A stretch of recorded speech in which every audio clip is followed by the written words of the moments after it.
Commissioner, at the conference today you touched in a wide range of speech, you covered a number of areas, Brexit, the Common Agriculture Policy. I want to ask you first of all about the Brexit. You referred to the occasion when you addressed the Dáil Committee a couple of months ago that it was going to be a hard Brexit or no Brexit at all. It looks like the British Prime Minister was reading your speech actually and has taken a similar approach to it. Can you tell Irish farmers that their interests are recognised in Brussels and will somehow be protected because Brexit is going to impact on Ireland more than any other of the 27 member states that are left? Well, I can't tell you anything about who's protected or who's not protected at the moment because the negotiations haven't started, but I do know that the Minister, Michael Creed, has been making strong representations to Mr Barnier's task force in relation to all of the issues that are important in agriculture. And I know he's been making, everybody now realises the importance of agriculture in Ireland, I can assure you, and on the island of Ireland, where we have 43% of our total agricultural exports go to the UK. The next nearest is 22% from Cyprus. But the value of our exports of €4.5 billion is huge in percentage terms, and that's recognised in Brussels. And I hope that in any trade negotiations that will be recognised to the extent that it will be able to mitigate the potential damage that could be done for any particular hard Brexit. The UK Prime Minister has a very clear wish list of what she wants to get out of the negotiation. Will the European Union facilitate that? Because in the interest of free trade or continued trade as free as possible, it would be in Ireland's interest that was the case, and yet that would violate an awful lot of the basic EU principles on freedom of movement of people, on supremacy of the courts, etc. Well, I note what the Prime Minister said in her speech, which, as you rightly describe, is a wish list where she's going out of the single market, potentially going out of the customs union, and she will be negotiating on the basis of a free trade agreement, which takes a little bit of time, as we know from it took 7 years to do the Canadian agreement. So I think that the wishful thinking certainly will not land too well in terms of negotiations initially. But as we get into the trade negotiation side after the Brexit, the British exit, I hope that we will be able to have a meeting of minds, because trade is important for the European Union as well as the United Kingdom. Moving on to the wider trade discussion again, the Prime Minister, the UK Prime Minister, identified a number of countries that she would visualise making a quick trade deal with, the United States amongst those. Now, you did identify in the conference this morning the difficulties that could present with giving them access to hormone beef into the UK market. But the United States have turned back to WTO again vis-à-vis the ban that's imposed by Europe on hormone beef in the United States. Will Europe be continuing to resist that?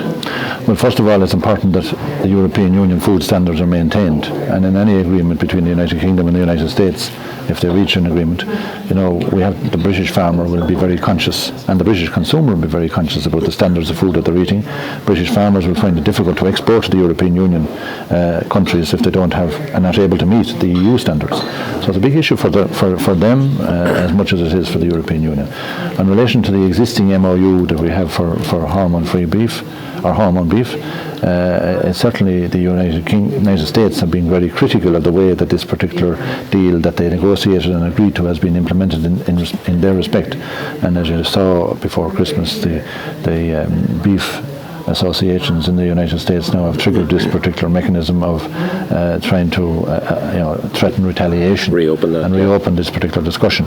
Europe has not seen, I suppose, fully yet the ratcheting up of the temperature in relation to the beef organisations and associations, and we're waiting to see what the new Secretary of State for Agriculture in the United States is thinking of doing in order to reduce the temperature a little bit in relation to this agreement. But at the moment, the United States are able to get about 40% of the total quota. Right. And if there was any change in that, it would be at the expense of Uruguay and Australia. Right. So they expect, of course, the European Union to do the business for them. 100%. And I don't think that that's possible. In the wider trade discussions that are ongoing at the moment, you identified that negotiations with Japan were proceeding well. Does the fact that the deal between the Pacific countries, including Japan, with the US through TPP has collapsed with President Trump coming into office, does that strengthen European negotiation position? Does it make a more favourable deal from an agricultural perspective easier, or does it have no impact at all? I don't think it has any major impact, but nevertheless it helps the political temperature in terms of the fact that the Japan government are not happy with the United States having abandoned TPP after all the efforts made to reach this agreement, and they're tilting more towards, in a positive way, to the European Union in that respect. Europe as well has to tilt its negotiations more towards the Far East and Southeast Asia as well, at a time when there's a more protectionist political reaction coming from the new President of the United States. So we will be putting more resources into the growing opportunities now that are going to present themselves in the Far East, including Japan. I hope that we'll get a deal in 2017, and confident we will.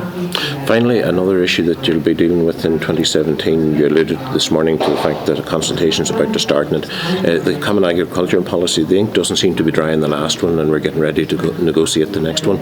It's going out to consultation next week. Do you feel, are you confident that under your watch a Common Agricultural Policy will be delivered that will support farmers that are actually produced, that are, as our editor says, calving the cow, milking the cow, lambing the sheep on the hillsides of Ireland, and indeed across Europe, as you would emphasise?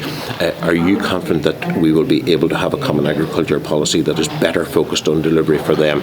Well, I believe that farmers are centrally important, and the only people in rural areas that are capable of delivering food security, delivering on an environmental and climate policies, and our renewable energy policies, and we have to incentivise farmers to do that. And I will be focusing my attention on what's good for the farmers, but also I'm going to focus on farmers as being the conduit for a lot of the public policies that we have to implement. Are you concerned about the budget implications of the UK leaving? Yes, of course. There's going to be €10 billion less for the EU budget, and of course there's always a difficulty in maintaining the agricultural budget, but this doesn't make it any easier. And unless the member states and the governments want to give more money to the budget, we're going to be faced with a cut in expenditure. Commissioner Hogan, thank you very much. Thank you.